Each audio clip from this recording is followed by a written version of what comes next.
Act 74 Hindi, अध्याय 381, अध्याय 227, असली और नकली जानवर राजा अंडा भाग 2। स्पिरिट अकादमी। ये सुनकर झाओ जिन मुस्कुराया। स्पिरिट अकादमी हाल ही में बीस्ट फाइटिंग कॉन्फ्रेंस के कारण सुर्खियों में रही है। हालांकि सेलेस्टियल कैपिटल के शिष्यों को स्पिरिट अकादमी पसंद नहीं है, क्योंकि वे स्पिरिट अकादमी में प्रवेश करके ही अनिवार्य रूप से शानदार संसाधन प्राप्त कर सकते हैं। जहां तक स्पिरिट अकादमी का प्रश्न है, ये छोटे बलों या बड़े बलों द्वारा प्रशिक्षण के लिए भेजे गए छोटे पात्रों के लिए आरक्षित है। अचानक झाओ जिन को किसी का ख्याल आया और उन्होंने कहा, अगर यह आपका चचेरा भाई वू चेन नहीं है, तो क्या ये लिन चेन हो सकता है? फिर उसने लिन चेन के आत्मा जानवर को देखा, उत्तर की पुष्टि की और कहा, यह वास्तव में वही है। जहरीले धुएं के कारण बड़ी संख्या में अग्नि चींटी जानवर भागने लगे। वो गुई ने तुरंत लिन चेन का इरादा समझ लिया और व्यंग्यात्मक लहजे में कहा, छोटी जगहों के लोगों की नजर वाकई बहुत संकीर्ण होती है, वे अग्नि चींटी जानवरों को भी चाहते हैं। अग्नि चींटी जानवरों को अच्छे आत्मा जानवर नहीं माना जाता है, कम से कम सेलेस्टियल कैपिटल के लोगों की नजर में। जैसे ही वो गुई जाने वाला था, झाओ जिन ने उसे रोक दिया और कहा, वह देखो। वो गुई ने देखा और उसकी पुतलियां तुरंत लालच से चमक उठी। जानवर राजा अंडा लिन चेन एक ऊंची जगह पर छिपकर देख रहा था। धुएं की तेज गंध के कारण जियाओबाई को वू गुई और बाकियों की गंध का पता नहीं चला। काफी देर तक इंतजार करने के बाद आखिरकार उसने चींटियों की रानी को आते देखा। वह अपनी पीठ पर एक स्पिरिट एग अंडा लिए हुए था, जिसे कई श्रमिक चींटियां सुरक्षित रखे हुए थीं। स्पष्टतः यह आत्मा अंडा जानवर राजा अंडा होना चाहिए। जियो होंग। लिन चेन ने दूसरे पक्ष को फायर पॉट 1 क्षेत्र में प्रवेश करने की तैयारी करते देखा और जियो होंग को तुरंत कार्रवाई करने का संकेत दिया। छोटी लोमड़ी तुरंत 5 पूंछ वाली ज्वाला लोमड़ी के रूप में परिवर्तित हो गई और एक सुपर ज्वाला बम छोड़ा। जब आधे स्टेडियम के बराबर का सुपर फायरबॉल दिखाई दिया, तो उसने झाओ जिन और वू गुई को भी चौंका दिया, जो पीले रंग के पीछे छिपे हुए थे। आखिरकार उन्होंने इतना बड़ा आग का गोला कभी नहीं देखा था, लेकिन वू गुई ने उपहास करते हुए कहा, यह दिखने में जितना अच्छा है, उससे कहीं अधिक अच्छा है। सुपर फ्लेम बम की शक्ति को कौशलों में सबसे अधिक दुर्जय माना जाता है, लेकिन वू गुई और अन्य सेलेस्टियल कैपिटल के पुत्र होने के नाते पहले ही लिन चेन को बीस्ट फाइटिंग कॉन्फ्रेंस में सुर्खियों में आते हुए देख चुके थे, जिससे लिन चेन की प्रतिष्ठा पूरे देश में फैल गई थी। बचपन से ही वे स्वयं को स्वर्ग का कृपापात्र मानते थे और जब उन्होंने लिन चेन के उन दोनों से भी अधिक महान कार्यों के बारे में सुना तो वे स्वाभाविक रूप से अप्रसन्न हो गए। अपने हृदय में वे स्वयं को श्रेष्ठ मानते थे। जब वे बात कर रहे थे, सुपर फ्लेम बम भागते हुए अग्नि चींटी जानवरों से टकराया और जोरदार धमाके के साथ फट गया। लगभग तुरंत ही चींटी रानी ने चेतावनी देते हुए प्रतिक्रिया व्यक्त की और सभी अग्नि चींटियों ने सतर्कता से चारों ओर देखा। लिन चेन ने इस अवसर का लाभ उठाते हुए जियाओबाई से कहा, जियाओबाई जाओ। जियाओबाई तुरंत कोई स्पिरिट बीस्ट में परिवर्तित हो गया। लगभग तुरंत ही T4 बारबेरिक ब्लडलाइन को सक्रिय कर दिया और अविश्वसनीय गति के साथ चींटी रानी की ओर बढ़ गया। उसी समय बड़े सफेद भालू ने छोटी लोमड़ी को पेड़ों पर फेंक दिया। जैसे ही छोटी लोमड़ी संभली, उसने हॉट बर्निंग फायर कंट्रोल को सक्रिय कर दिया। इस बार लिटिल फॉक्स ने ट्रू फ्लेम मोड का उपयोग नहीं किया, क्योंकि लिन चेन ने कहा कि फायर चींटी जानवरों पर हमला मारने के लिए नहीं बल्कि अंडे को चुराने के लिए था। इसलिए लिटिल फॉक्स का कौशल प्रतिद्वंद्वी को बाधित करना और हमले में जियाओबाई की सहायता करना था। महान बुजुर्ग के विशेष प्रशिक्षण का प्रभाव छोटी लोमड़ी पर साफ दिखाई दे रहा था। हालांकि उसकी गति में ज्यादा सुधार नहीं हुआ था, लेकिन चलते समय उसकी एकाग्रता की क्षमता काफी बढ़ गई थी। जैसे ही जियाओबाई एक भयंकर बाघ की तरह अग्नि चींटी जानवरों पर झपटने वाला था, उसे कुछ संकेत मिला और सैकड़ों अग्नि चींटी जानवर सभी दिशाओं से जियाओबाई को घेरने लगे। उनके विशाल आकार भयानक लाल रोशनी से झिलमिला रहे थे, उनके तीखे एंटीना लगातार हिल रहे थे और भयानक फुफकार जैसी आवाजें निकाल रहे थे। चींटी रानी ने अपने जबड़े खोले और झुलसा देने वाली लपटें उगल दी, जिससे आसपास की हवा में हलचल मच गई। इस क्षण हमेशा इंतजार करती रहने वाली छोटी लोमड़ी ने आखिरकार अपनी चाल चली। उसकी आंखें असाधारण रूप से दृढ़ हो गईं और उसने तुरंत एक दानव अग्नि परमाणु बम का रूप ले लिया, जो उसके हाथों में एक मनमोहक चमक बिखेर रहा था। छोटी लोमड़ी ने उसे जोर से घुमाया और दानव अग्नि परमाणु बम एक उल्का की तरह हवा में अग्नि चींटी जानवरों की ओर उछला। धमाका। जब दानव अग्नि परमाणु बम जमीन पर गिरा तो एक छोटा मशरूम बादल फट गया, जिसके शक्तिशाली आघात ने आसपास के अग्नि चींटी जानवरों को हवा में उछाल दिया। अनगिनत अग्नि चींटी जानवर इसके अंदर फंस गए और पीड़ा से चीखने लगे। यद्यपि यह शक्ति उन्हें मारने के लिए पर्याप्त नहीं थी, लेकिन इसने सभी को गंभीर चोटें पहुंचाईं, जिससे उनकी गति काफी धीमी हो गई। दूर से इस दिल दहला देने वाले अग्नि नियंत्रण दृश्य को देखकर वू गुई और झाओ जिन की आंखें चौड़ी हो गईं और वे चुपके से जोर से निगल रहे थे। उनकी पुतलियों में लालच से भरी छोटी लोमड़ी की आकृति झलक रही थी। ये हृदय दहला देने वाला अग्नि नियंत्रण था। उनका तो कहना ही क्या, यहाँ तक कि उन प्रमुख व्यक्तियों की भी इच्छा थी कि उनके आत्मिक जानवरों में भी ऐसा दिव्य कौशल हो। वो गुई को लिन चेन की योजना समझ में आ गई और उसने झाओ जिन से कहा, मेरे पीछे आओ। उसी समय जियाओबाई ने पीछे के अग्नि चींटी जानवरों की ओर सीधे हमला किया, ये जानते हुए कि चींटी रानी स्तर 40 पर कोई आसान नहीं थी। जैसे ही उसने जियाओबाई को हमला करते देखा, उसने तुरंत अपने पीछे अंडे की रक्षा की, जबकि उसके मुंह से एक काले लाल ज्वाला ऊर्जा गेंद को उगल दिया। जियाओबाई को लिन चेन की चेतावनी याद आ गई कि लौ जहरीली थी। इसने तेजी से आयरन हॉर्न इम्पैक्ट का उपयोग करते हुए अपना अगला खुर उठाया। आत्मा को शांत करने वाला खुर, ब्रह्म आत्मा। जैसे ही इल्यूशन स्पिरिट ने चींटी रानी को छुआ, वह अचेत हो गई। जियाओबाई ने आयरन हॉर्न इम्पैक्ट का इस्तेमाल करके चींटी रानी को दूर धकेल दिया और अंडे को अपने मुंह में दबा लिया। बिना रुके तेजी से नीचे उतरा, यहां तक कि लिन चेन और बाकियों की ओर तेजी से बढ़ा। ये देखकर लिन चेन बहुत खुश हुआ और छोटी लोमड़ी और अन्य लोगों की ओर मुड़कर बोला, भागो। बड़े सफेद भालू ने छोटी लोमड़ी को पकड़ लिया और दो आत्मिक जानवरों के साथ मिलकर वे भाग निकले। जियाओबाई द्वारा दूर धकेल दिए जाने के बाद अग्नि चींटी रानी ने हवा में एक चाप बनाया और जमीन पर जोर से गिर गई। हालांकि वह जल्दी ही होश में आ गया और गुस्से से दहाड़ने लगा। उसकी आवाज से जमीन थोड़ी हिल गई। उसकी मिश्रित आंखें भयंकर रूप से चमक रही थीं। जियाओबाई को अपना अंडा ले जाते हुए देख रही थी। उसका क्रोध चरम पर पहुंच गया था। एक शक्तिशाली किक के साथ यह एक काले तोप के गोले की तरह जियाओबाई की ओर बढ़ा। उसके पीछे अग्नि चींटी सैनिकों का एक झुंड काली लहर की तरह घना था। जियाओबाई अपने मुंह में अंडा लिए पूरी ताकत से दौड़ा। उसका फर हवा में लहरा रहा था। कभी कभी वह पीछा कर रही चींटी रानी और झुंड पर एक नजर डाल रहा था। वे अग्निकुंड वन में भागे, जहां लिन चेन ने रास्ता अच्छी तरह से तैयार कर रखा था। उसने कई बार पीछे मुड़कर देखा और पाया कि पीछा करने वाले पीछे छूट रहे थे। वह राहत की सांस लेने ही वाला था कि अचानक जियाओबाई ने रंभाना शुरू कर दिया। लिन चेन की पुतलियां सिकुड़ गईं और तभी एक उपहासपूर्ण हंसी गूंज उठी। तुम जरूर लिन चेन होगे, वाकई बहुत होशियार। आग चींटियों के झुंड से छीनने की हिम्मत। सबसे पहले हम तुम्हारा शुक्रिया अदा करते हैं। जैसे ही आवाज गिरी, झाओ जिन और वू गुई एक साथ प्रकट हुए। लिन चेन ने दोनों की ओर देखा, तुरंत समझ गया, फुसफुसाया, उम्मीद नहीं थी कि गौरैया द्वारा पीछा किया जाने वाला मेंटिस होगा। ये सुनकर वू गुई और झाओ जिन जोर से हंसे और झाओ जिन ने कहा, अंडा सौंप दो। दोनों आश्वस्त थे। उन्हें नहीं लग रहा था कि लिन चेन उनका सामना कर पाएगा। इस समय लिन चेन ने पीछे मुड़कर देखा और अग्नि चींटियों को फिर से पास आते देखा। उन्होंने कुछ देर सोचा और आश्चर्य से कहा, यदि आप इसे चाहते हैं तो आप इसे प्राप्त कर सकते हैं।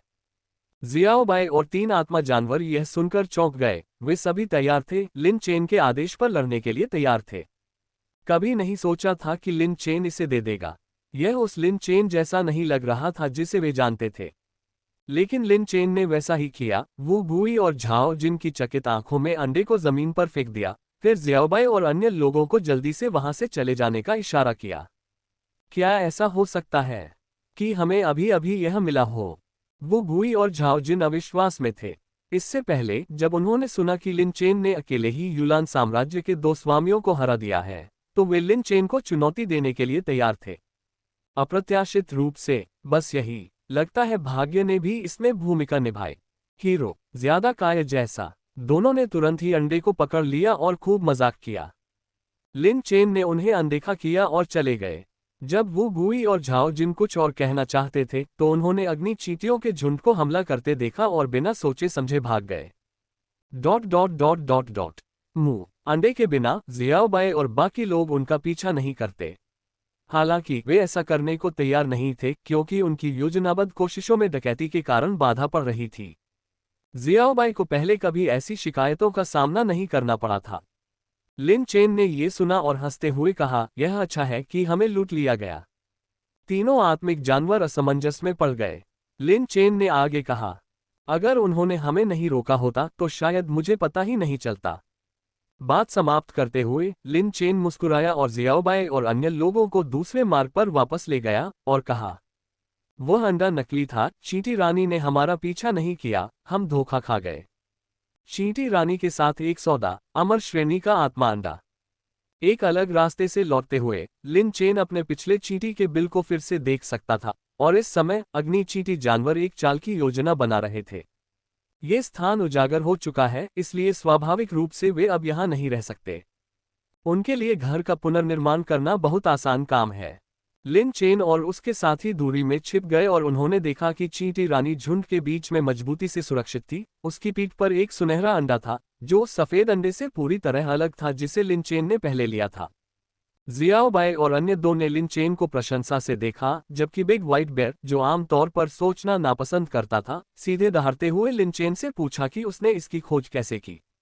चींटी रानी जानवर राजा का अंडा पैदा करना चाहती है, जो बेहद मुश्किल है।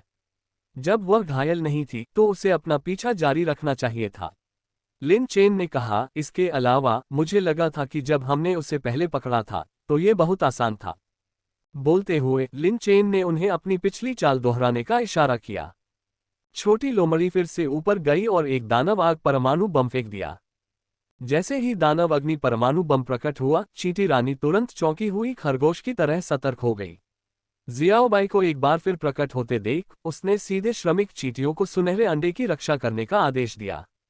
उसी समय कई फायर एंड ग्रैंड कमांडर आगे बढ़े, लेकिन वे जियाओबाई के सामने कोई मुकाबला नहीं कर सके। जियाओबाई ने सीधे तौर पर टियर 4 बारबेरिक ब्लडलाइन का इस्तेमाल किया, एक तेज लड़ाई की तैयारी की। लिन चेन ने भी पीछे से एक मानसिक संदेश भेजा, यदि संभव हो तो उन्हें मारने की कोशिश न करें। जियाओबाई ने जवाब दिया, ये समझ में आ गया कि अग्नि चींटी जानवर सामाजिक प्राणी है, उन्हें बहुत अधिक क्रोधित करना परेशानी का कारण बन सकता है। लगभग तुरंत ही कई ग्रैंड कमांडर जियाओबाई द्वारा गंभीर रूप से घायल हो गए और जमीन पर गिर गए, जबकि जियाओबाई चींटी रानी की ओर बढ़ गया। चींटी रानी दहाड़ने लगी, मुंह से काली लपटें निकलने लगीं और अंततः मानव आकार से वयस्क बैल के आकार में परिवर्तित हो गई। उसने अपना मुंह खोला और बार बार जहर उगला। ये है इसका कौशल, अग्नि विष इंजेक्शन। जियाओबाई ने तुरंत बचाव किया और चींटी रानी ने एक बार फिर अपना कौशल सक्रिय कर दिया। उसके 6 पैर फड़कने लगे और उसकी आंखों से 2 काली किरणें तेजी से जियाओबाई पर निकल पड़ीं। ये चींटी रानी का विशेष कौशल है, आग का जहर शॉट। काली किरणें जहरीली धुंध में घुस गईं और लिन चेन की पुतलियां इस डर से सिकुड़ गईं कि जियाओबाई को पता न चल जाए, लेकिन चेतावनी देने में पहले ही बहुत देर हो चुकी थी। फिर भी लिन चेन को जल्द ही एहसास हो गया कि उसकी चिंता बेबुनियाद थी। हालांकि जहरीले धुंध ने आग के जहर की धार को छिपा दिया था, जियाओबाई खतरे से अच्छी तरह वाकिफ थी और उसने सुरक्षित दूरी बनाए रखी। सावधानी बरतने के लिए हजार छाया एकीकरण पर भरोसा करते हुए ये दूर रहते हुए दहाड़ता रहा। अचानक दृश्य बदल गया, शून्य में एक राक्षस बैल कहीं से प्रकट हुआ। ये वास्तव में जियाओबाई का 5वां कौशल था, दानव बैल उपस्थिति। दानव बैल अपनी बेड़ियों से आजाद होकर जोर से झपटा। हालांकि अग्नि चींटी रानी जियाओबाई से 3 मंजिल ऊंची थी, फिर भी वह तुरंत दब गई और गंभीर रूप से घायल होकर जमीन पर गिर पड़ी। जियाओबाई ने तुरंत जानवर राजा के अंडे को हथियाने का अवसर लिया। इस समय चींटी रानी दर्द से चिल्लाने लगी। दुख भरी चीखों ने लिन चेन को असहज महसूस कराया। हालांकि लिन चेन कोई संत नहीं था, उसका अग्नि चींटी जानवरों के साथ कोई संबंध नहीं था, और जानवर राजा का अंडा अगर यहाँ छोड़ दिया जाता तो भविष्य में अधिकतम 40वें स्तर तक पहुंच जाता। इसके बजाय इसे बाहर ले जाना बेहतर होगा। फिर भी चींटी रानी को अपनी ही प्रजाति को खोने का दर्द सहना पड़ा। लिन चेन खून से लथपथ घायल चींटी रानी को अभी भी उनका पीछा करते हुए देखते हुए भागे और कहा, हम इसकी अच्छी देखभाल करेंगे, आप जानते हैं कि यहाँ का वातावरण सीमित है। लिन चेन जानता था कि चींटी रानी मूर्ख नहीं है। उत्परिवर्तन के दौरान वह अंडे को बदलना चाहती थी, ये संकेत देते हुए कि उसे लिन चेन के समूह के अंडे को हथियाने के इरादे का पता था। इसलिए ऐसी कई बातें थीं जो चींटी रानी को समझनी चाहिए थी। ड्रिप। चींटी रानी अभी भी बेतहाशा पीछा कर रही थी। कई किलोमीटर तक पीछा करने के बाद जैसे ही लिन चेन और उसके साथी तेजी से भागे, चींटी रानी ने अचानक कुछ चिल्लाया, जिससे लिन चेन रुक गया। उसने क्या कहा? लिन चेन रुक गया और चींटी रानी को पास न आने का इशारा किया। लिटिल फॉक्स पास में एक दुभाषिया के रूप में काम कर रहा था और लिन चेन के ध्यान से सुनने के बाद उसने अनजाने में निगल लिया, क्योंकि चींटी रानी ने जानकारी का आदान प्रदान करने की पेशकश की थी। वह जानकारी थी, हाल ही में सेलेस्टियल बीस्ट द्वीप पर एक उत्कृष्ट स्पिरिट एग का जन्म हुआ, जिससे वहां तमाशा मच गया। ... एक तमाशा। लिन चेन हैरान रह गया। बीस्ट टैमिंग ट्रेजर मैनुअल में दर्ज है कि जन्म के समय विसंगति से भविष्य में अमर जानवर बनने की संभावना बहुत बढ़ जाती है। इसे अल्टीमेट स्पिरिट एग के नाम से भी जाना जाता है। वह एक क्षण के लिए झिझका और बोला, आप कैसे गारंटी दे सकते हैं कि यह जानकारी सत्य है? चींटी रानी ने कुछ बार आवाज लगाए और अंततः उनका मार्गदर्शन करने के लिए अग्नि चींटियों को भेजने का उल्लेख किया। लिन चेन ने चींटी रानी के हाव भाव को देखा, उसे लगा कि वह झूठ नहीं बोल रही है, फिर भी उसने कहा, ठीक है, जब मुझे ये स्पिरिट एग मिल जाएगा तो मैं इसे तुम्हें लौटा दूंगा। चींटी रानी ने ये सुनकर तुरंत सिर हिलाया, मानो उसकी आंखों में आशा देख रही हो। ये देखकर लिन चेन ने आह भरी। वह जानता था कि चींटी रानी सच कह रही थी। इस समय चींटी रानी केवल एक माँ थी जो धोखा नहीं दे सकती थी, वह केवल अपने बच्चे के बारे में चिंतित थी। लिन चेन ने जियाओबाई को अंडा सौंप दिया, उसे जमीन पर रख दिया और कहा, लेन देन पूरा हो गया है। चींटी रानी एक क्षण के लिए आश्चर्यचकित हुई और उत्सुकता से लिन चेन की ओर देखने लगी, जिसने कहा, तुम्हारा अंडा लेना पूरी तरह से दुर्भावनापूर्ण नहीं था, इसे बाहर लाने से इसका भविष्य उज्जवल हो गया है। चींटी रानी अब यह नहीं सुन रही थी और उसने तुरंत अपने घायल पैर को घसीटा, दौड़ी और जानवर राजा के अंडे को पकड़ लिया। लिन चेन और उसके साथियों के प्रति आभार व्यक्त किया। फिर उसने निर्णायक रूप से एक अग्नि चींटी को आगे भेजा, जिससे लिन चेन को संकेत मिला कि वह उन्हें गंतव्य तक ले जा सकती है। चींटी रानी के साथ एक सौदा, अमर श्रेणी का आत्मा अंडक भाग 2। लिन चेन ने सिर हिलाया और फिर चींटी रानी ने कृतज्ञतापूर्वक उनकी ओर कुछ बार चिल्लाया, ये संकेत देते हुए कि यदि आवश्यकता हो तो वे उसकी मदद ले सकते हैं। अंततः चींटी रानी ने एक अग्नि चींटी को पीछे छोड़ दिया और शेष अग्नि चींटी जंतुओं को भव्य प्रस्थान पर ले गई। एक बार जब वे चले गए तो लिन चेन ने तुरंत अग्नि चींटी जानवर को रास्ता दिखाने के लिए कहा। अग्नि चींटी जानवर राजा अंडा वास्तव में प्रभावशाली है, लेकिन लिन चेन मूल रूप से झांग सुकिंग को इसे खोजने में मदद करना चाहता था। अब हालांकि चींटी रानी ने उसे बताया कि यहाँ एक अमर श्रेणी का आत्मा अंडा हो सकता है, इसलिए लिन चेन स्वाभाविक रूप से इसे जब्त करना चाहता था। आखिरकार चूंकि वह पहले से ही यहाँ था और महान बुजुर्ग और द्वीप संरक्षक आत्मा जानवर की निगरानी में उसके जीवन को कोई खतरा नहीं था, लिन चेन को लगा कि यह सौदा काफी फायदेमंद था। अग्नि चींटी आगे चल रही थी, लिन चेन और उसके साथी उसके पीछे चल रहे थे, लेकिन जल्द ही उन्हें युद्ध की आवाजें सुनाई देने लगीं। जब वे नजदीक गए और देखा तो दंग रह गए, क्योंकि उन्होंने पाया कि यह वो गुई और झाओ जिन थे जो लड़ रहे थे। इन दोनों को स्पष्टतः अग्नि चींटी जानवरों द्वारा पीछा किया गया था और अब वे भयंकर युद्ध में थे। ये तो मानना ही पड़ेगा कि उनके पास 4 या 50 अग्नि चींटी जानवरों का सामना करने के लिए कुछ कौशल थे। अरे फिर मिलेंगे, लिन चेन ने अचानक बात की, जिससे वो गुई और झाओ जिन अचंभित रह गए। जब वे आवाज की ओर मुड़े और देखा कि यह लिन चेन था, तो उनके चेहरे के भाव तुरंत कोयले की तरह काले हो गए। लेकिन अगले ही पल उनके चेहरे पर और भी अधिक भय का भाव आ गया, क्योंकि उन्हें पता चला कि लिन चेन अग्नि चींटी जानवरों के झुंड के भीतर से बाहर निकल आया था। आप सब, वो गुई और उसके समूह ने लिन चेन को अविश्वास से देखा। अग्नि चींटी जानवर उसे क्यों नहीं काट रहे थे? ... उत्सुक, लिन चेन ने मुस्कुराते हुए कहा। वो गुई और झाओ जिन को कुछ समझ में आया। झाओ जिन ने कहा, यदि आप चींटी रानी को आत्मा अंडे को पुनः प्राप्त करने में मदद करना चाहते हैं, तो आपको पहले हमें हराना होगा। ये सुनकर लिन चेन और अन्य लोगों के मुंह के कोने फड़क उठे। जियाओबाई और 3 आत्मा जानवर उन्हें सहानुभूतिपूर्वक देख रहे थे। वे अब भी यही सोचते थे कि उनके हाथ में जो आत्मा पशु का अंडा था वह असली था। जियाओबाई और कंपनी ने राहत और गर्व महसूस किया। उनकी तुलना में उनके बीस्ट मास्टर का दिमाग कहीं अधिक श्रेष्ठ था, लगभग धोखेबाज जैसा। लिन चेन ने उनकी बातों का कोई जवाब नहीं दिया, बल्कि पास में मौजूद अग्नि चींटी जानवर से कहा, मैं उन्हें सजा देने में तुम्हारी मदद करूंगा। तुम चींटी रानी को मेरे योगदान के बारे में बताओ। अग्नि चींटी जानवर अपने इतने सारे रिश्तेदारों को दूसरे पक्ष द्वारा घायल होते देख स्वाभाविक रूप से क्रोधित हो गया और साथ ही लिन चेन को कृतज्ञता से देखा। इसके बाद लिन चेन ने हाथ हिलाकर शियाओबाई और शियाओ होन को आगे आने का संकेत दिया। बड़ा सफेद भालू भी इसमें शामिल होना चाहता था, लेकिन अपनी कमजोर ताकत के कारण वह स्वाभाविक रूप से भाग नहीं ले सका।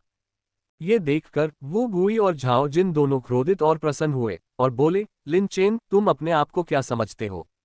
क्या तुमने भाग्य पर भरोसा करके विदेशी देश के कुछ लोगों को नहीं हराया था और अब तुम सोचते हो कि तुम अजेय हो? लिन चेन ने अपनी उंगलियां चटकाते हुए जियाओबाई और कंपनी को आगे बढ़ने का संकेत दिया और कहा, ये भाग्य है या नहीं, यह आपको जल्द ही पता चल जाएगा। जैसे ही उन्होंने यह बात कही, जियाओबाई और जियाओ होंग में अचानक परिवर्तन आ गया। उनके प्रतिद्वंद्वियों का स्पिरिट बीस्ट स्तर जियाओबाई और जियाओ होंग जितना भी ऊंचा नहीं था, इसलिए लिन चेन ने उन्हें बिल्कुल भी योग्य प्रतिद्वंद्वी नहीं माना। जियाओबाई और जियाओ होंग दोनों नन्हे मुन्ने तुरंत हरकत में आ गए। एक ने दानव सांड का रूप धारण कर लिया और दूसरा सीधे सच्ची ज्वाला की स्थिति में पहुंच गया। जियाओबाई ने बढ़त बना ली, एक लेवल 36 और एक लेवल 35 के स्पिरिट बीस्ट का सामना किया। जैसे ही वह दानव बैल के रूप में प्रकट हुआ, दोनों स्पिरिट बीस्टों में लड़ने की इच्छा पूरी तरह से खत्म हो गई। हालांकि दानव बैल का हमला पहले से ही उन पर था और आभा और शक्ति ने पहले से ही दो आत्मिक जानवरों को मौत की सांस का एहसास करा दिया था। उसी समय लिटिल फॉक्स का ट्रू फायर न्यूक्लियर बम भी बाहर फेंक दिया गया, जिससे दोनों प्रतिद्वंद्वी स्पिरिट बीस्ट एक ज्वलंत तूफान में घिर गए। इस समय वू गुई और झाओ जिन ने अपने आत्मिक जानवरों की मदद के लिए पुकार को महसूस किया, तभी उन्हें इस बात का एहसास हुआ। ये लिन चेन, जो कि बीस्ट फाइटिंग कॉन्फ्रेंस जैसी जगह पर एक साथ दो से लड़ने में सक्षम था, स्पष्ट रूप से कोई आसान प्रतिद्वंद्वी नहीं था। वू गुई ने तुरंत प्रतिक्रिया व्यक्त की और चिल्लाया, सर, हमें बचाइए। लगभग तुरंत ही स्थानिक विकृति की एक लहर प्रकट हुई, जिसके बाद ट्रू फायर न्यूक्लियर बम और डैमन बुल अपीयरेंस को निगल लिया गया। इसके तुरंत बाद एक मध्यम आयु वर्ग का व्यक्ति कहीं से प्रकट हुआ, जो डूबे पवेलियन टीम का नेता था, जिसका नाम गुओ हुआ था। गुओ हुआ स्वाभाविक रूप से अपने आप ऐसा करने में सक्षम नहीं था। उसने वहां टेलीपोर्ट करने के लिए द्वीप संरक्षक आत्मा जानवर पर भरोसा किया। जब गुओ हुआ प्रकट हुआ तो उसने लिन चेन की ओर देखा और कहा, लिन, बस बहुत हो गया। लिन चेन ने कुछ नहीं कहा, बस गुओ हुआ को घूरता रहा। वह डर नहीं रहा था। सबसे बुरी स्थिति में वह महान बुजुर्ग को भी बुला लेगा। ये देखकर कि गुओ हुआ में ज्यादा शत्रुता नहीं थी, उसने कहा, कुत्तों ने काट लिया था, बस उन्हें थोड़ा अनुशासित करना चाहता था, मारने की योजना नहीं थी। गुओ हुआ ने अपने माथे से पसीना पोंछा। यदि द्वीप संरक्षक आत्मा जानवर का हस्तक्षेप न होता तो उनके पक्ष के वे 4 आत्मा जानवर निश्चित रूप से नष्ट हो गए होते। इस वर्ष के बीस्ट फाइटिंग सम्मेलन को सबसे शक्तिशाली, निश्चित रूप से तुलना से परे भयानक माना गया है। स्पिरिट अकादमी ने वास्तव में एक प्रतिभा का उत्पादन किया। इसमें कोई आश्चर्य नहीं कि ह्यूक्शियू उस पर बारीकी से नजर रख रहा था। ऐसा कहकर लिन चेन ने अग्नि चींटी जानवरों को जाने दिया और अंततः गुओ हुआ की ओर अपने हाथ बढ़ाए और चला गया। लिन चेन को सम्मान देते देख गुओ हुआ ने भी थोड़ा सिर हिलाया। लिन चेन के चले जाने के बाद वू गुई और झाओ जिन ने अपने जीवित बचे होने का जश्न मनाना भी शुरू नहीं किया था कि वे जानवर राजा अंडे के लिए लड़ने लगे। ये सुनकर गुओ हुआ ने सीधे तौर पर उपहास किया, क्या तुम दोनों सचमुच इतने मूर्ख हो या सिर्फ दिखावा कर रहे हो? दोनों स्तब्ध रह गए और उनकी भौहें सिकुड़ गईं। यद्यपि गुओ हुआ डूबे पवेलियन के लिए काम करता था और उसकी हैसियत कम नहीं थी, फिर भी उन दोनों का समर्थन करने वाले परिवारों को गुओ हुआ नाराज नहीं कर सकता था। जब वे नाराजगी व्यक्त करने वाले थे तो गुओ हुआ ने ठंडे स्वर में कहा, लिन चेन ने इसके लिए पूछा भी नहीं था, इसलिए आप जानते हैं कि यह अंडा नकली है। क्या आप वास्तव में सोचते हैं कि लिन चेन एक अच्छा व्यक्ति है? तभी दोनों को एहसास हुआ और उन्होंने अपने हाथों में अंडे को देखा और याद किया कि कैसे 1 घंटे तक उनका पीछा किया गया था और वे खुशी से उसे पकड़े हुए थे। चींटी रानी से निपटना, अमर श्रेणी का आत्मा अंडक भाग 3। तो क्या उनके साथ हमेशा से खेला गया है? लिन चेन, वे दोनों गुस्से से चिल्लाए, उनका पीछा करना चाहते थे, लेकिन गुओ हुआ ने सीधे उन्हें रोक दिया और कहा, नियमों के अनुसार चूंकि आपने सहायता का अनुरोध किया था, इसलिए आपने सेलेस्टियल बीस्ट द्वीप पर होने वाली इस प्रतियोगिता के लिए अपनी योग्यता खो दी है। दोनों दंग रह गए और जब उन्हें ये नियम याद आया तो उनका गुस्सा और भी बढ़ गया। ऐसा लग रहा था जैसे वो बुई बहुत समय से लाड़ प्यार में पला बड़ा युवा स्वामी था, और वह गुस्से से भड़क उठा और बोला, अगर मैंने मना कर दिया तो क्या होगा? ये सुनकर गुओ हुआ ने ठंडे स्वर में कहा, मैं तुम्हें रोकने के लिए नहीं बल्कि चेतावनी देने के लिए यहाँ हूँ। ये नियम न तो मेरे द्वारा निर्धारित किए गए हैं और न ही मेरे द्वारा लागू किए गए हैं। ये सुनकर दोनों मानो स्वप्न से जाग उठे। द्वीप संरक्षक जानवर समय रहते उन्हें बचाने में सक्षम था तथा स्वाभाविक रूप से उन पर लगातार नजर रख रहा था। वे नियमों के सच्चे प्रवर्तक हैं। ये दिव्य पशु द्वीप एक अविश्वसनीय रूप से जटिल स्थान है और उनके परिवार मिलकर भी इसकी सतह को खरोंच नहीं सकते थे। लिन चेन है ना, मैं इसे याद रखूंगा। यद्यपि दोनों क्रोध से जल रहे थे, फिर भी वे केवल बड़बड़ा ही सकते थे। सेलेस्टियल बीस्ट द्वीप पर एक घर में यूक शियू और झांग जिन शतरंज खेल रहे थे और चाय पी रहे थे। गुओ हुआ को अंदर आते देख झांग जिन ने कहा, भगवान गुओ, चाय पीते हुए आपको कैसे बुलाया गया? इसका जिक्र मत करो। गुओ हुआ ने यूक शियू की ओर देखा और घटना का वर्णन किया। सुनने के बाद यूक शियू को कुछ गर्व महसूस हुआ। इस लिन चेन ने एक बार फिर उसे गौरवान्वित किया। हालांकि झांग जिन ने कहा, ये दोनों वास्तव में अपनी जगह को कम आंकते हैं। लिन चेन की प्रसिद्ध प्रतिष्ठा अब गूंज रही है, क्या उन्हें अपनी कीमत का एहसास नहीं है? ये समझ में आता है कि युवा लोग चीजों को चुनौती देना पसंद करते हैं। यूक शियू ने मुस्कुराते हुए कहा। गुओ हुआ ने अनुमोदन पूर्वक कहा, महान बुजुर्ग, आपकी स्पिरिट अकादमी ने इस बार सचमुच स्वर्ण पदक जीत लिया है। क्या मैं दुबे पवेलियन में वापस रिपोर्ट करूं और स्नातक होने के बाद उसे वहां पद पर नियुक्त करूं? यूक शियू ये सुनकर तुरंत नाराज हो गया और बोला, लिन चेन ने वृक्ष पूर्वज की सच्ची शिक्षाएं प्राप्त की हैं और वह पहले से ही स्पिरिट अकादमी का एक बुजुर्ग है। आप जानते हैं, स्पिरिट अकादमी कभी भी दुबे मंडप के मामलों में हस्तक्षेप नहीं करती है। ये सुनकर झांग जिन और गुओ हुआ ने मन ही मन आह भरी और सोचा कि यूक शियू वास्तव में एक बूढ़ी लोमड़ी है जो इतनी जल्दी ऐसा कदम उठा रही है। अन्यथा लिन चेन की वर्तमान प्रसिद्धि के साथ कई शक्तिशाली ताकतें उसके लिए प्रतिस्पर्धा करेगी। अब और बात नहीं, चलो शतरंज खेलें, शतरंज खेलें। झांग जिन को भी एहसास हुआ कि यूक शियू दुखी था और उसने तुरंत कहा। यूक शियू ने भी अपनी अभिव्यक्ति को दूर रखा और शतरंज खेलना जारी रखा। लेकिन वास्तव में यूक शियू लिन चेन को बाहर विकसित होने से रोकने की कोशिश नहीं कर रहा था, बल्कि कई ताकतें लिन चेन को प्राप्त करना चाहती थीं, कुछ खेती करने के लिए, अन्य अधिक भयावह इरादों के साथ। यदि वे उसे प्राप्त नहीं कर सकते तो वे उसे नष्ट करना या दबाना चाहेंगे। हाल के वर्षों में कैंगलिंग प्राचीन देश के आम लोगों में प्रतिभाएं उभरी हैं, लेकिन उनमें से कई का अंत अच्छा नहीं हुआ। यूक शियू ने लिन चेन को स्पिरिट अकादमी का सबसे युवा बुजुर्ग इसलिए बनाया था ताकि उसकी रक्षा की जा सके। कम से कम स्पिरिट अकादमी के समर्थन के साथ, जो कोई भी उसके खिलाफ कार्रवाई करना चाहता है उसे कई बार सोचना होगा। शतरंज के कुछ और दौर के बाद गुओ हुआ अचानक फिर से बोला, मैंने द्वीप संरक्षक जानवर से सुना है कि द्वीप पर एक अमर श्रेणी का आत्मा अंडा है। आपको क्या लगता है इसे कौन प्राप्त कर सकता है? ये सुनकर झांग जिन ने हंसते हुए कहा, नेशनल मास्टर्स इंस्टीट्यूट महान भाग्य का स्थान है, क्या आप व्यर्थ नहीं पूछ रहे थे? गुओ हुआ को अचानक एहसास हुआ, जबकि यूक शियू ने अपना शतरंज का मोहरा पकड़ते हुए सीधे प्रतिद्वंद्वी को उलझाते हुए कहा, तुम हार गए हो। झांग जिन यूक शियू को देखकर दंग रह गया, लेकिन उसकी आंखों में जीत की खुशी नहीं दिखी, केवल चिंता और बेचैनी ही दिखी। यदि नेशनल मास्टर्स इंस्टीट्यूट जीत जाता है तो वास्तव में इसमें कुछ भी गलत नहीं है, क्योंकि इसका मतलब ये होगा कि भाग्य अभी भी अनुकूल है। लेकिन यदि राष्ट्रीय मास्टर संस्थान भाग्य की इस लड़ाई को हार जाता है तो इसका एक ही अर्थ है, झोंगनान के आसपास का दुर्भाग्य पहले से ही पूरे राष्ट्रीय मास्टर संस्थान, यहां तक कि पूरे कैंगलिंग प्राचीन देश को प्रभावित कर चुका होगा। रक्त फीनिक्स विकास जानवर के खिलाफ लड़ाई। अग्नि चींटी जानवर के नेतृत्व में लिन चेन ने बहुत तेजी से यात्रा की। लिन चेन ने इस अग्नि चींटी जानवर का एक और लाभ खोजा, जो इसका व्यापक जानवर नेटवर्क था। द्वीप पर अग्नि चींटी जानवरों की संख्या अविश्वसनीय रूप से बढ़ी थी, इसलिए हर जगह उनके संबंध थे। अपने पशु नेटवर्क पर भरोसा करते हुए लिन चेन ने दूर दूर तक औषधीय जड़ी बूटियों की खोज की। केवल 3 दिन की यात्रा में लिन चेन ने वास्तव में बहुत सारी उच्च श्रेणी की औषधीय जड़ी बूटियां खोज निकाली, जिनकी अनुमानित कीमत 3 मिलियन से अधिक है। लिन चेन के लिए यह कोई छोटी बात नहीं थी। चौथे दिन लिन चेन और बाकी लोग दिव्य पशु द्वीप के मध्य क्षेत्र में पहुंच गए, जहां का अधिकांश भाग धुंध से ढका हुआ और आत्मिक पशुओं से भरा हुआ धुंध वन था। अग्नि चींटी पशु जाल अब प्रभावी नहीं था, इसलिए उनकी गति धीमी हो गई। आपने जो घटना पहले देखी थी वह इसी क्षेत्र में थी? लिन चेन ने पूछा।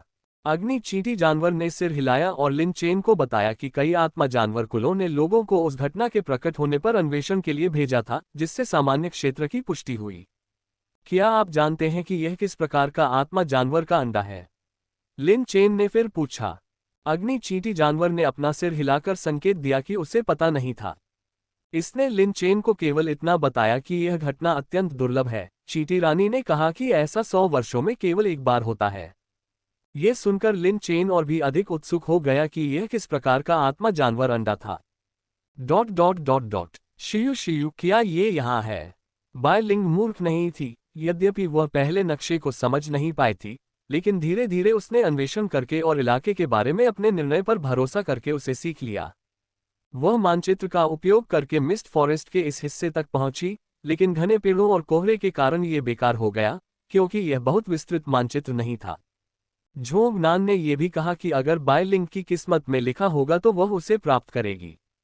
यदि ऐसा नहीं होना था तो कोई भी ताकत उसे ऐसा करने के लिए मजबूर नहीं कर सकती थी।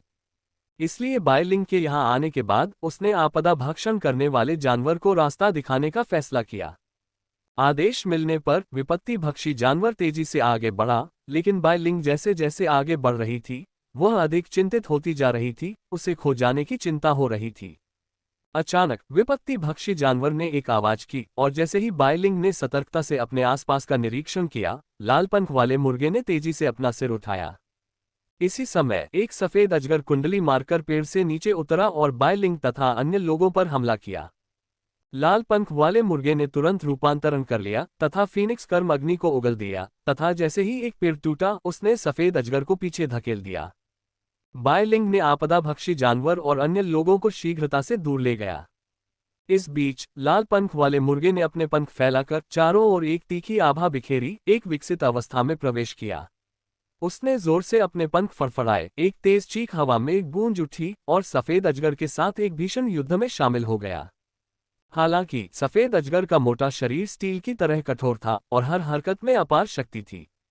ये स्तर 40 पर था, जबकि रेड फेदर चिकन केवल स्तर 31 पर था।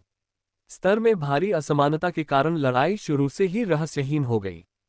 यद्यपि लाल पंख वाले मुर्गे में फीनिक्स कर्म अग्नि थी, जिससे सफेद अजगर डरता था तथा वह उस पर ज्वाला के तीर चला रहा था, लेकिन सफेद अजगर ने फुर्ती से उसे चकमा दिया और सही समय पर पलटवार किया। जल्द ही लाल पंख वाला चिकन थकने लगा, उसकी गति धीरे धीरे धीमी हो गई। लाल पंख वाले मुर्गे को हारते देख बाय लिंग की नजरें तेज हो गईं। उसने विपत्ति भक्षी जानवर की ओर देखा, जो समझ गया और छूटे हुए तीर की तरह आगे बढ़ा। इस समय जब लाल पंख वाला मुर्गा अब और नहीं टिक सका, तो आपदा भक्षी जानवर ने अचानक दहाड़ लगाई और उसके मुंह से एक शक्तिशाली चूषण फूट पड़ा। सफेद अजगर ने अपना सिर घुमाया और घबराकर पाया कि उसे बेकाबू होकर खींचा जा रहा है। उसने जल्दी से अपनी मोटी पूंछ को पास के एक पेड़ से कसकर लपेट लिया ताकि वह संभल सके, लेकिन खिंचाव इतना तेज था कि पेड़ पल भर में ही उखड़ गया। सफेद अजगर अत्यधिक सदमे में था, वह असहाय होकर खुद को आपदा भक्षी जानवर के चूषण द्वारा करीब आते हुए देख रहा था। क्या बात है? सफेद अजगर ने भागने की पूरी कोशिश की, लेकिन इस वक्त विपत्ति भक्षी जानवर की शक्ति भयानक थी। पल भर में सफेद अजगर उसकी ओर खींचा चला आया। विपत्ति भक्षी जानवर का मुंह अनगिनत बार चौड़ा हो गया और किसी तरह उसने सफेद अजगर का सिर निगल लिया, जिससे उसकी पूंछ और शरीर बेतहाशा हिल रहे थे। ये सफेद अजगर अनोखा था, जो अपनी पूंछ का उपयोग करके एक विशेष आकार बनाता था। विपत्ति भक्षी जानवर तुरंत समझ गया और बाय लिंग को सूचित किया कि वह आत्मसमर्पण कर रहा है। बाय लिंग तुरंत प्रसन्न हो गई। उसका उसे मारने का कोई इरादा नहीं था, इसलिए उसने आपदा भक्षण करने वाले जानवर से उसे छोड़वा दिया। सफेद अजगर को थूक दिया गया और वह तुरंत जमीन में धंस गया, जिसे बाय लिंग ने शुरू में सोचा कि यह भागने का प्रयास है, लेकिन वह स्वयं को साफ करने का प्रयास था। आपदा भक्षी जानवर के मुंह को नापसंद करता था और स्वयं को धोने के लिए धरती का उपयोग कर रहा था। जब उसे पर्याप्त सफाई का एहसास हुआ तो उसने अपनी जीभ बाहर निकाली, पहले बाय लिंग की ओर देखा, फिर आपदा भक्षण करने वाले जानवर की ओर, अंत में सिर हिलाया और बाय लिंग को प्रतीक्षा करने का संकेत दिया। फिर वह गायब हो गया और थोड़ी देर बाद एक सुनहरे स्पिरिट अंडे के साथ वापस आया। बायलिंग कुछ हद तक अचंभित थी, वह मूर्ख नहीं थी और उसने पहचान लिया कि यह सुनहरा आत्मा अंडा अलग था, संभवतः वह आत्मा अंडा जिसका उल्लेख जोंगनान ने किया था। लेकिन क्या यह सचमुच इतना सरल था? सफेद अजगर ने बायलिंग की उलझन देखी और समझाया कि यह वास्तविक माता पिता नहीं थे। इसकी माँ बच्चे को जन्म देते समय मर गई थी और इसे इसकी देखभाल में छोड़ गई थी। उसे आशा थी कि बायलिंग उसके बड़े होने पर उसकी देखभाल करेगा। बायलिंग ने हिचकिचाते हुए इसे स्वीकार कर लिया। सफेद अजगर की ओर सिर हिलाया और कहा, सांप, मैं ऐसा करूंगा। सफेद अजगर ने सिर हिलाया, वापस पेड़ पर चढ़ गया और कहीं गायब हो गया। बायलिंग आत्मा अंडे को जानवर वश में करने वाले स्थान में डालने ही वाला था कि पीछे से एक आवाज आई। बायलिंग, ऐसा लगता है कि तुम्हारा भाग्य सचमुच प्रबल है। संपर्क टॉस, संपर्क टॉस, संपर्क टॉस।